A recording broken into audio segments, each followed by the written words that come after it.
We're gonna go live in 5, 4, 3, 2, 1. What's up, everyone? It's Dan from Atlas Lens Co. And this is B. Hi, how's it going? Welcome, everyone, B, to Atlas. And B is the newest member of our demo and experience team here at Atlas. So hope everyone in Instagram Live and YouTube Live are having a wonderful Wednesday, or if you're somewhere else in the world, it might be Thursday morning for you. So thank you so much for joining us. Shout out to Eric Hall, Josh, and Russell from our team who are right now at Broadcast Asia in Singapore.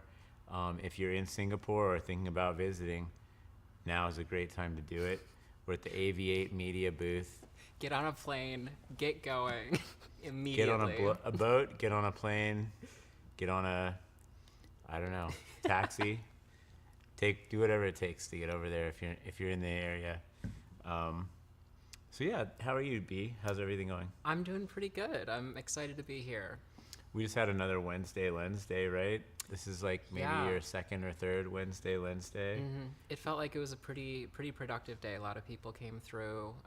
We looked at a lot of cool stuff. We got a new lens in today. We have a new addition to the museum. Yeah, thanks for bringing that up. So we have a new Lomo Photon 37 to 140 zoom, and you know what movies were filmed with this, Yeah, right? so apparently Tarkovsky's Solaris was shot on maybe not this exact lens, but the same kind of, We can hope. Can you imagine? And honestly, I was really excited to see it on the camera. It was a very cool lens. It looks great, even on a digital sensor. It's very exciting. I love the Lomo lenses because I feel like at that time, the competition between the West and the Soviet Union was so fierce in the arena of like, oh, we're going to make weapons and we're going to make machinery of war. And of course, propaganda is also an incredible tool, right, for Definitely. communication of ideology and, showcasing that not only are you great at technology, but great at art. That's what movies are all about. So yeah, it's a pretty cool thing to have available. I think our Instagram Live might have just died. That's okay. We're still on YouTube Live. I mean, if the thing just blanked out. Yeah. Oh, I think, yeah, we were leaving it charging, but I think the battery died. You can plug it into this. It's okay. We get through these things. This too shall pass, as my grandmother says. So at least for those of you out there on YouTube Live still joining us, hope everybody's having a wonderful day so far. We're doing something interesting and unique, and this stream will live on YouTube. So even if you're not live here with us, maybe we can figure out how to download this and then put it on Instagram later for those of you who might have dropped out in the stream due to our technical battery difficulties today. We're showing something interesting. We're showing a red Komodo, which is a 6K Super 35 sensor with a 6.5 extraction. And at the same time, we're showing a red Komodo, or a red Raptor, I'm sorry, gotta get the brain right. Red Raptor 8K in 6.5 aspect ratio with two 32 millimeter Orion series lenses. So what we're showing are the field of view differences, right, between a Super 35 Komodo camera and a VistaVision full frame 8K Raptor sensor with a 2x anamorphic lens. So this is a question that we get often is, how do these two sensor formats compare with your lenses? Will your lenses cover 8K 6.5 for anamorphic 2.4.0 delivery if we're talking about an Orion series or an Orion series Silver Edition lens?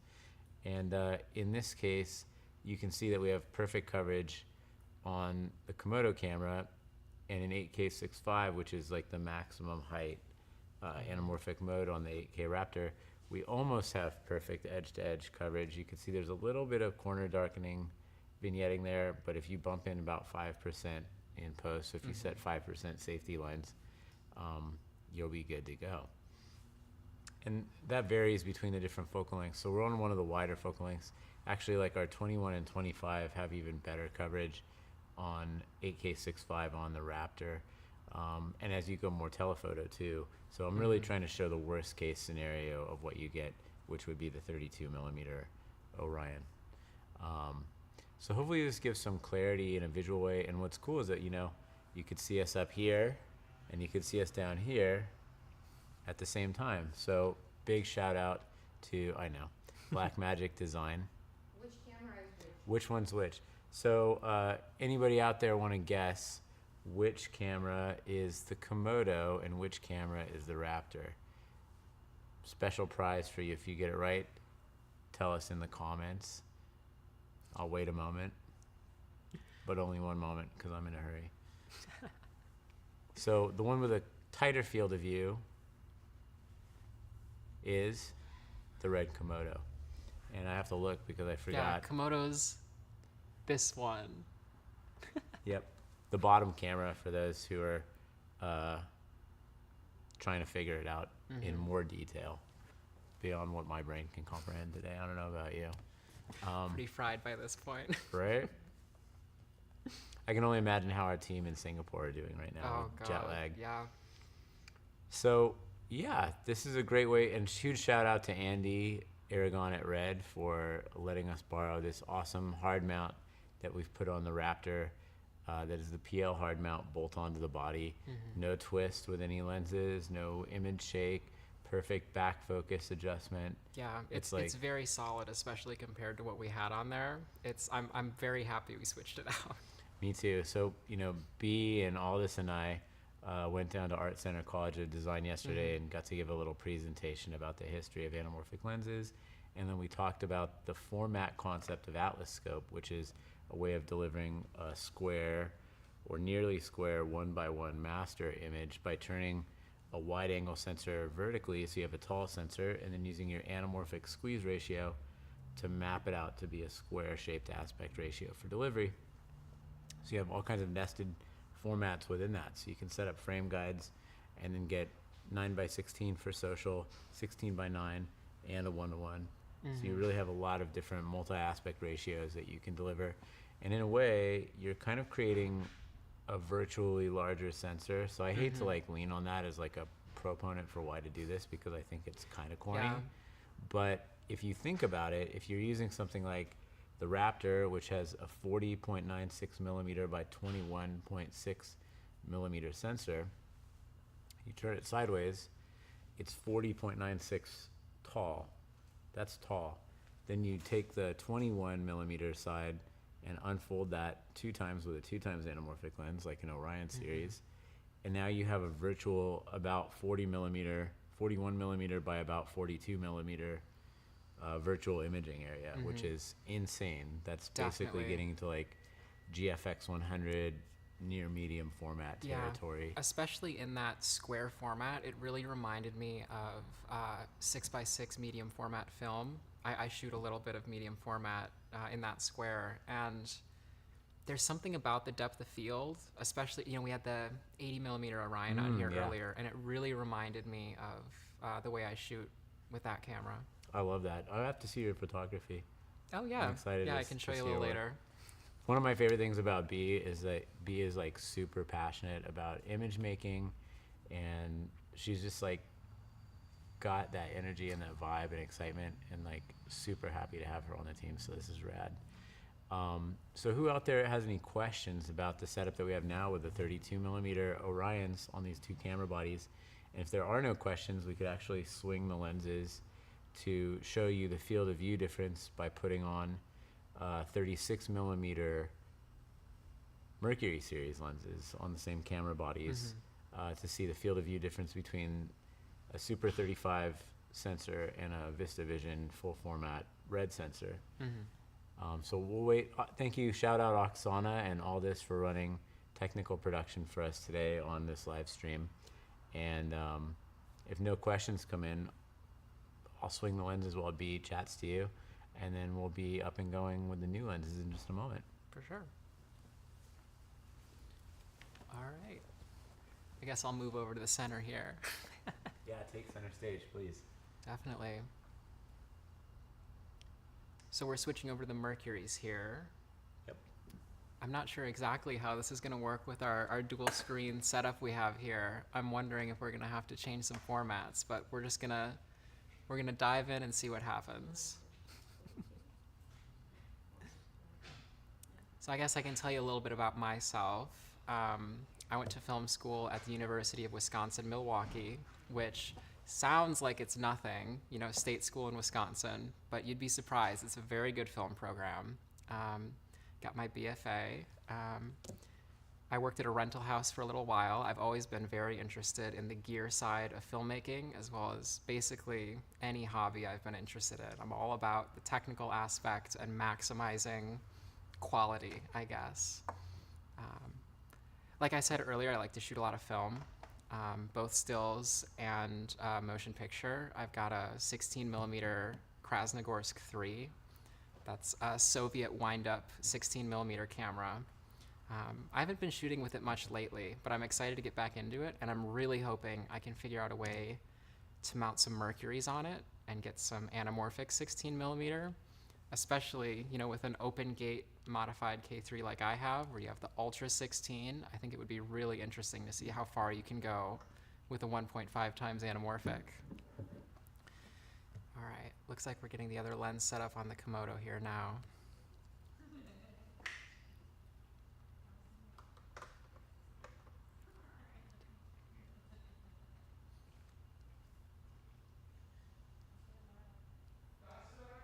All right. Ooh. Oh, forgot to push go. Yep. Get the right D-squeeze on there. Perfect. Looks good. So I'll just like give you a little more headroom. For sure. Yeah, I hate to be the tall one standing next to you, Dan, but I guess that's what it is. All right, looking good. Very good. Beautiful. Perfect.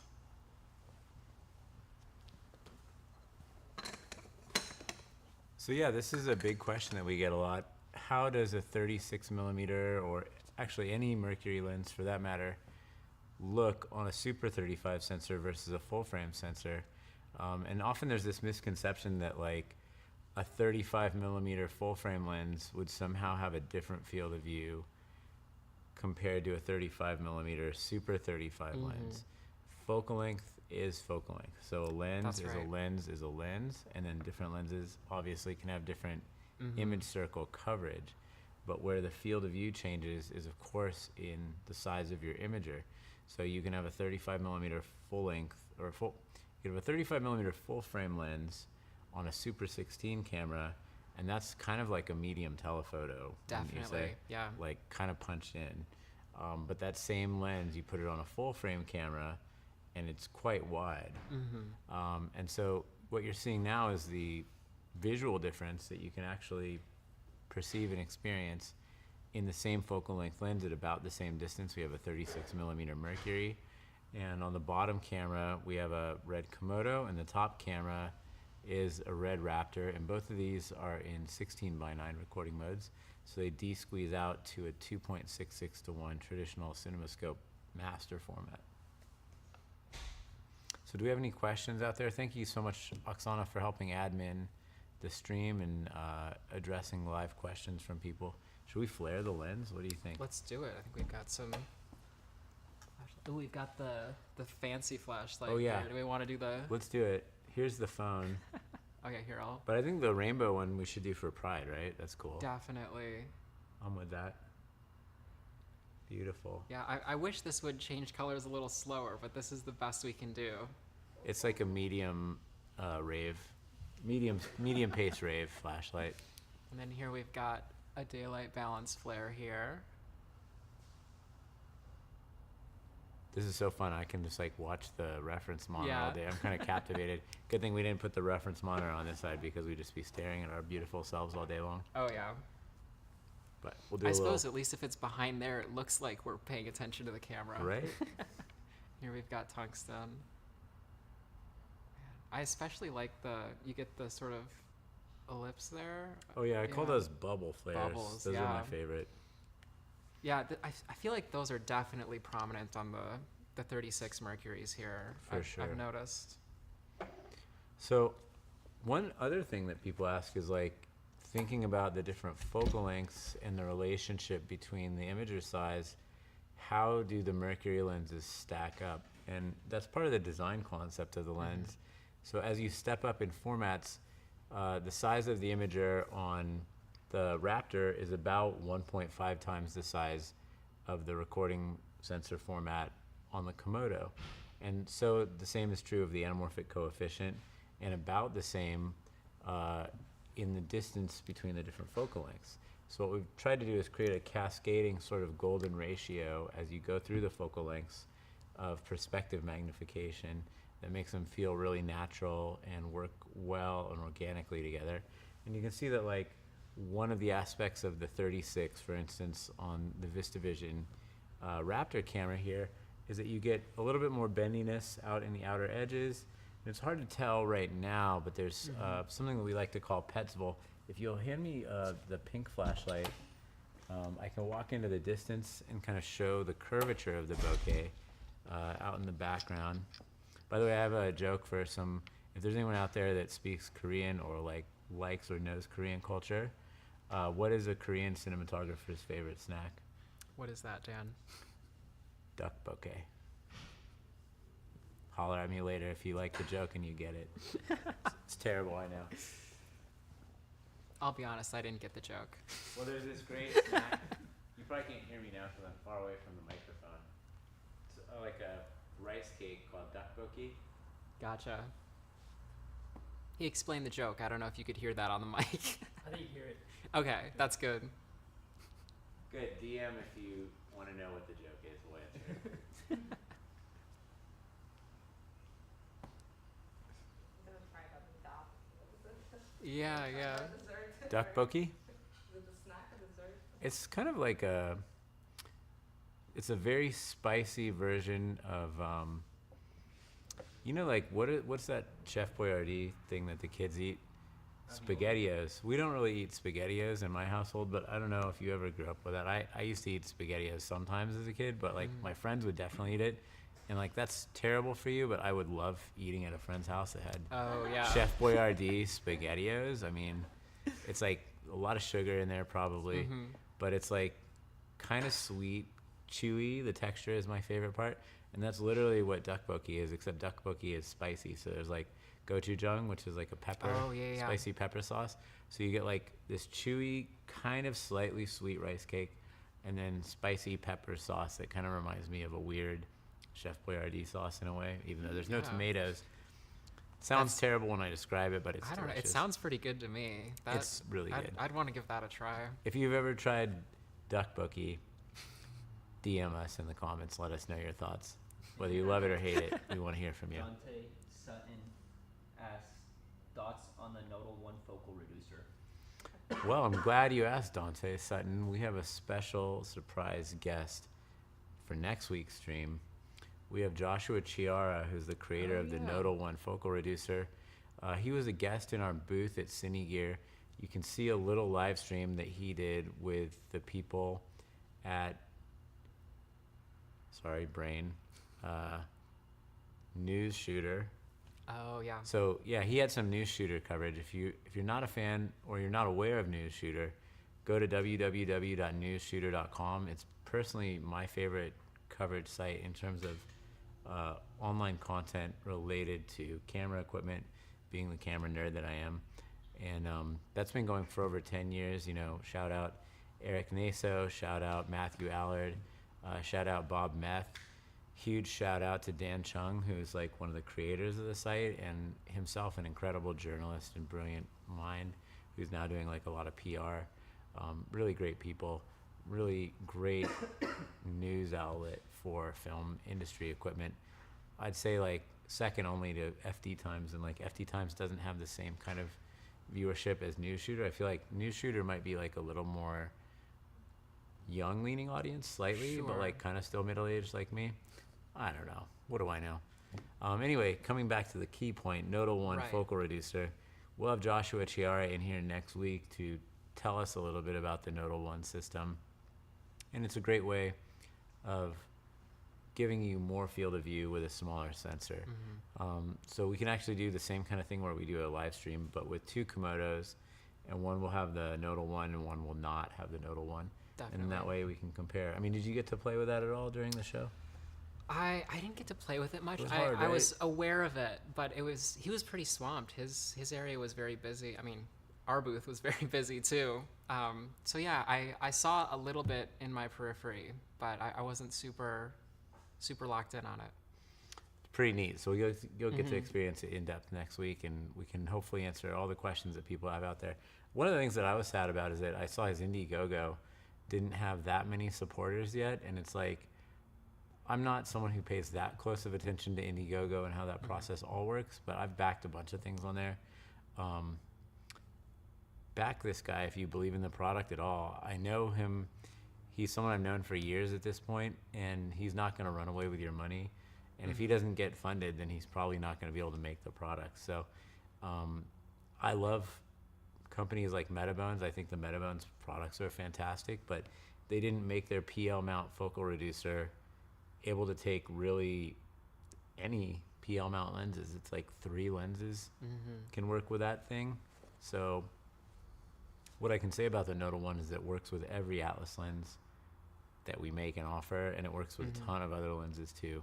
So it's a great opportunity if you're a Komodo shooter or a Canon C70 shooter, and you want to get a wider field of view. You know, there's of course like secondary benefits and secondary consequences of using a focal reducer. You get more lens speed because it's condensing the optical light path to give you more light in the smaller area. But I don't really think about the speed being as important as the field of view. Right, and especially like you're saying with the C70, that has the built-in NDs anyway, so Great you probably point. wouldn't run into any issues there. Ah, great thinking. Yeah. So just to give everybody else like out there who is just joining the stream, we're showing a Mercury 36 millimeter on both a red Komodo and a red Raptor to show the field of view difference. And this is of course a full frame target optimization lens, but it's just as great on Super 35. And you may find that this is a lens that travels with you through your whole career, whether you're shooting on something like a Lumix from Panasonic, or you're moving to something like a Canon C70 or a R5C or a red Komodo. It's really meant to travel with you no matter what camera platform you're on. It'll even work on Super 16 millimeter film. It'll work on 35 millimeter film. So we're excited to really get these Mercury lenses out to people and see the kind of films that they create.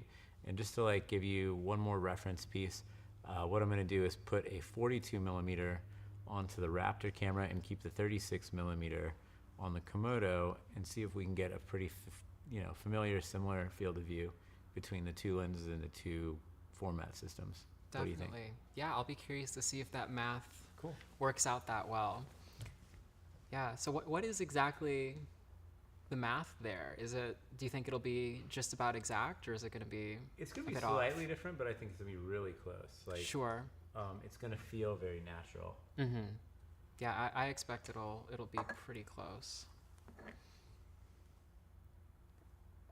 All right. Oh yeah, it looks to be still a bit wider on the Raptor here with the 42 millimeter, Yep. but it's definitely a less extreme difference. And I think maybe a better view would be to put up a 54. 54. I Let got me one. see. Here, I'll pull that out. Yeah, that's going to be perfect, actually. Here's our prototype 54 millimeter. Thank you so much. Good looking out. So this is a great reference example of sort of the in-between, because a lot of people said, oh, a 36 to a 42, that's not going to be a big enough difference in focal length for me to get both lenses. I would argue with those people that it is a great in-between focal length, and it's a great choice. You all don't see me off camera here. You might not even hear me. Forgot to use the lavs today. Sorry, forgive me. But yeah, I'm going to swing the 54, so this should basically be an exact or near exact. You know, we didn't get these perfectly lined up, but we got pretty close reference point. Yeah. And to speak on, the difference between the 36 and the 42, I think it's also important to note that we do have the 1.4 and 1.6 expander and extender that really really give you a lot more options when it comes to focal length. For a smaller set, you can get significantly more focal lengths to work with. Absolutely right. Oh yeah, that's about dead on. That's a match, huh? Just tip up a little bit. Yeah, oh yeah, that's about perfect. Yeah. Huh. Cool. See, we weren't lying. I'll pan over to try to match the shot too. Let's see. Yeah, here I'll. It's tough. Cameras aren't quite right next to each other, we're not but perfectly parallax. that looks pretty good.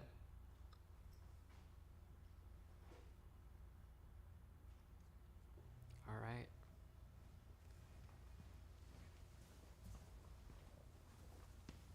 So did anybody out there get a Komodo X camera? I haven't had my hands on one yet. I didn't have time during Cine Gear, but people say that the sensor on the Komodo X is more like the Raptor sensor in terms of color performance. Interesting. But I have to say, I like the Komodo color better personally. Yeah. So I don't know, Yeah, I think the What do you guys think?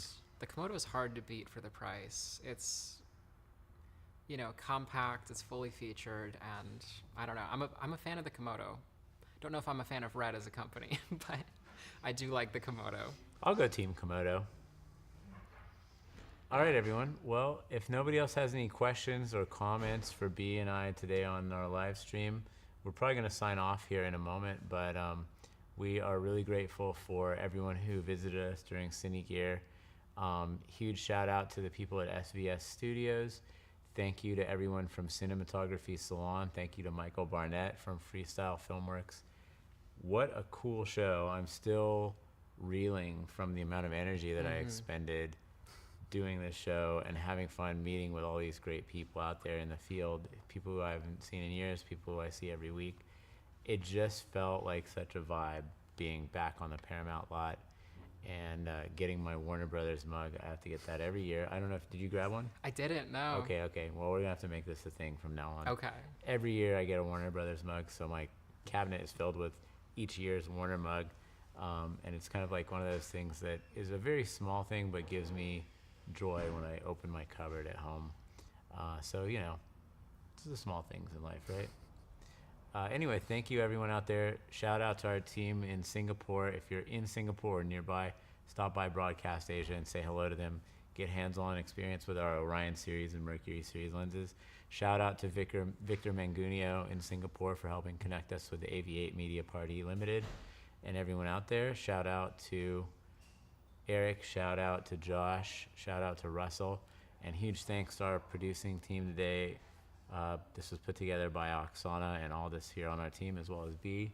And we will see you soon. Stay safe. Have a great week. And we'll see you either at next Wednesday, LensDay, or next Tuesday's Tuesday telecast live stream. Awesome. All right. Be well. Take care.